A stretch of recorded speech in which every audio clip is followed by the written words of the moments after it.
नमस्कार, बहुत स्वागत है आपका इंग्लिश 24/7 में। आप देख रहे हैं अंचल आंचल और मैं हूं आपके साथ मोनिका नायक। तो चलिए खबरों की शुरुआत करते हैं और सबसे पहले बात करेंगे बड़ी खबर की। पाकिस्तान और अफगानिस्तान के बीच तनाव एक बार फिर बढ़ गया है। अफगानिस्तान ने आरोप लगाया है कि पाकिस्तान ने राजधानी काबुल में एयर स्ट्राइक कर एक अस्पताल को निशाना बनाया, जिसमें करीब 400 लोगों की मौत और 250 से ज्यादा लोग घायल हुए हैं। स्थानीय मीडिया के मुताबिक पाकिस्तानी लड़ाकू विमानों ने काबुल के दारुल अमान अरजान कीमत खैर खाना और काबुल इंटरनेशनल एयरपोर्ट के आसपास कई ठिकानों पर हमला किया। तालिबान सरकार के प्रवक्ता ने इसे मानवता के खिलाफ अपराध बताते हुए पाकिस्तान और हवाई सीमा उल्लंघन का आरोप लगाया है।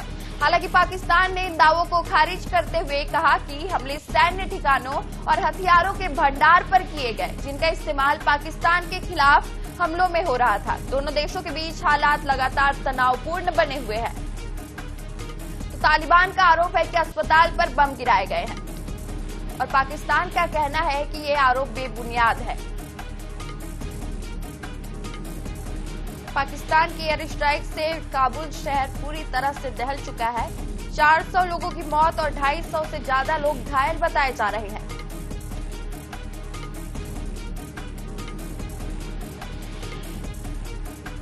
तो पाकिस्तान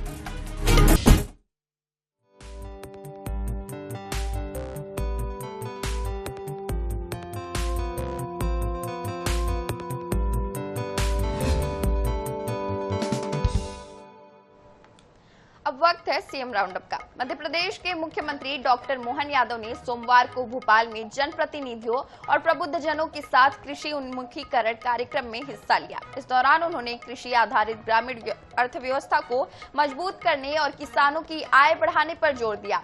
इससे पहले मुख्यमंत्री ने दिल्ली में प्रधानमंत्री नरेंद्र मोदी से मुलाकात कर किसान कल्याण वर्ष के तहत प्रदेश में किए जा रहे कार्यों की जानकारी भी दी। देखिए खास रिपोर्ट।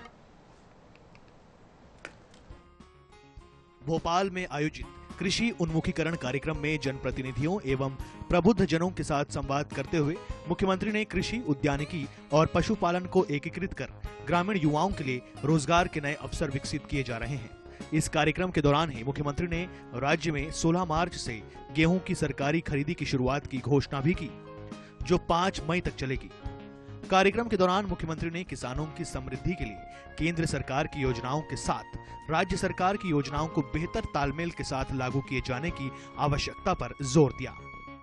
किसान कल्याण वर्ष में कृषि और कृषि से जुड़े हुए सभी प्रकार के हितग्राहियों के लिए लगभग 17 विभागों के माध्यम से पूरे प्रदेश के अंदर किसान कल्याण वर्ष मना रही है और इसीलिए प्रदेश भर के विधायकों के साथ कृषि से जुड़े हुए एफपीओ, अलग अलग प्रकार की कृषि इंडस्ट्री में काम करने वाले लोग, उन्नत कृषि करने वाले उन्नत कृषक, अच्छा पशुपालन करने वाले, दूध उत्पादन करने वाले, डेयरी से जुड़े हुए लोग, ऐसे सभी संभ्रांत लोगों को लेकर के विभाग ने एक दिन भर की कार्यशाला लगाई थी। उस कार्यशाला के माध्यम से मत्स्य उत्पादन, दूध उत्पादन, फलोद्यान, एग्रीकल्चर और कोऑपरेटिव से लगा करके सभी सेक्टर से जिस प्रकार से लोगों की ज़िंदगी बेहतर हो, फूड प्रोसेसिंग, टूरिज्म, हर क्षेत्र से बिजली में भी नवकरणीय ऊर्जा और रेगुलर हमारी जो बिजली होती है उसमें भी हमारे किसानों की आय कैसे बढ़े, उनकी आमदनी बढ़े, इस दृष्टि से काफ़ी अच्छी कार्यशाला हुई। इसके पहले सीएम डॉक्टर मोहन यादव ने दिल्ली में पीएम से मुलाकात कर किसान कल्याण वर्ष के दौरान किए जा रहे कार्यों की विस्तार से जानकारी दी। Bureau report, INS 24/7 Bhopal.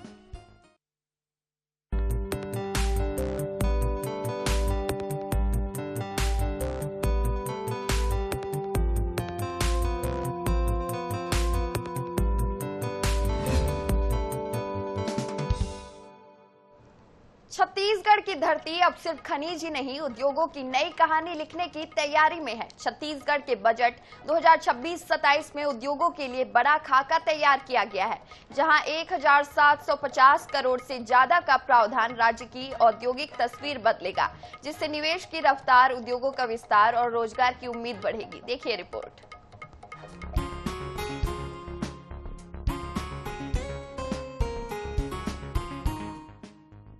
Chhattisgarh को औद्योगिक हब बनाने की दिशा में सरकार ने बड़ा कदम उठाया है ताकि निवेश बढ़े और रोजगार के नए दरवाजे खुले।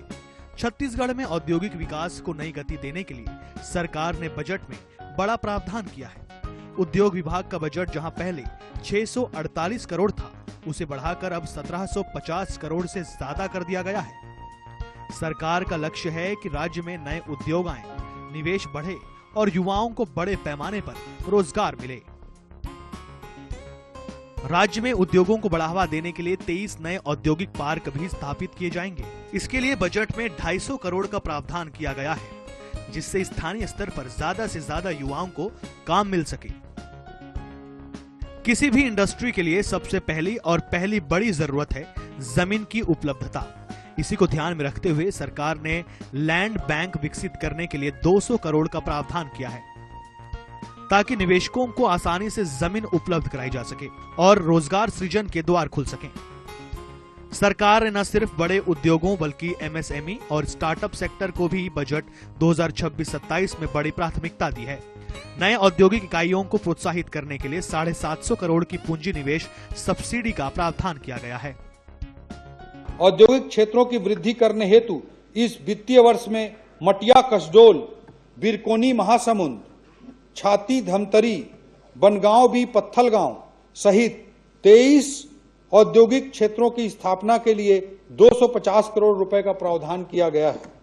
सभापति महोदय, ग्राम तूता, नवा रायपुर अटल नगर में कन्वेंशन सह एग्जीबिशन सेंटर के निर्माण हेतु प्रारंभिक 25 करोड़ रुपए का प्रावधान, भिलाई में व्यवसायिक परिसर के निर्माण हेतु 10 करोड़, पटेवा राजनांदगांव में इलेक्ट्रॉनिक मैन्युफैक्चरिंग क्लस्टर 2.0 के लिए 10 करोड़, नवा रायपुर अटल नगर तथा राजनांदगांव में इंडस्ट्रियल फैसिलिटेशन कॉम्प्लेक्स के लिए 20 करोड़ का प्रावधान किया गया है।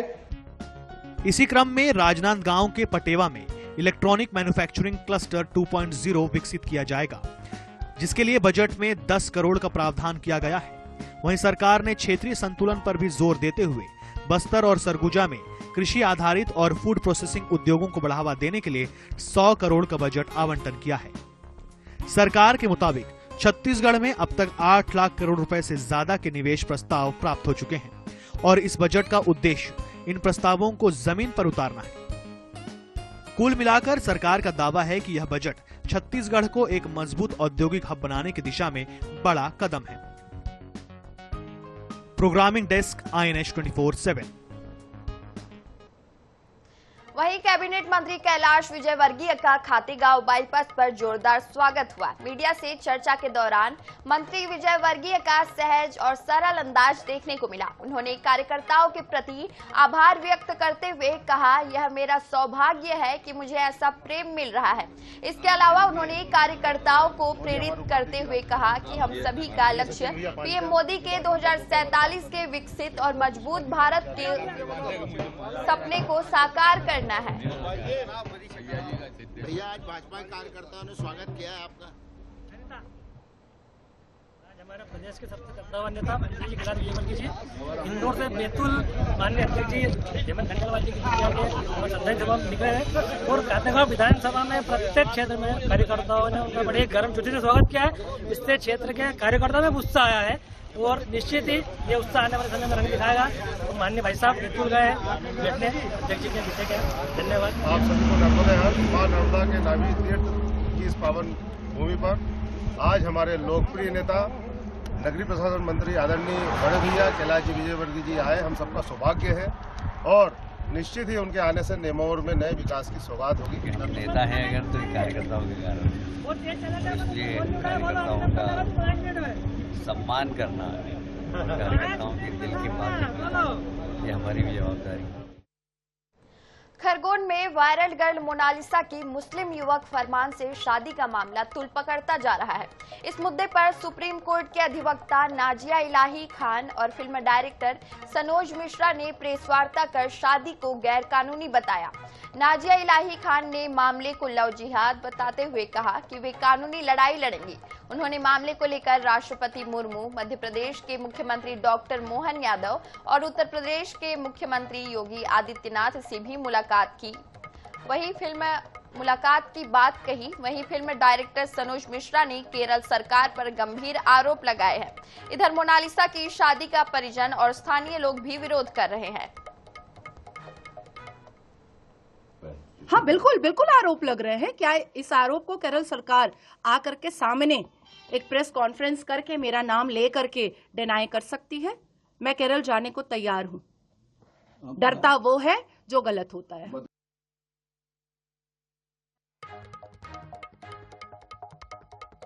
तो मोनालिसा की शादी पर विवाद तूल पकड़ते जा रहा है। मुस्लिम युवक फरमान से शादी पर बवाल हो रहा है, जहां इस पूरे मामले को लव जिहाद का मामला बताया जा रहा है।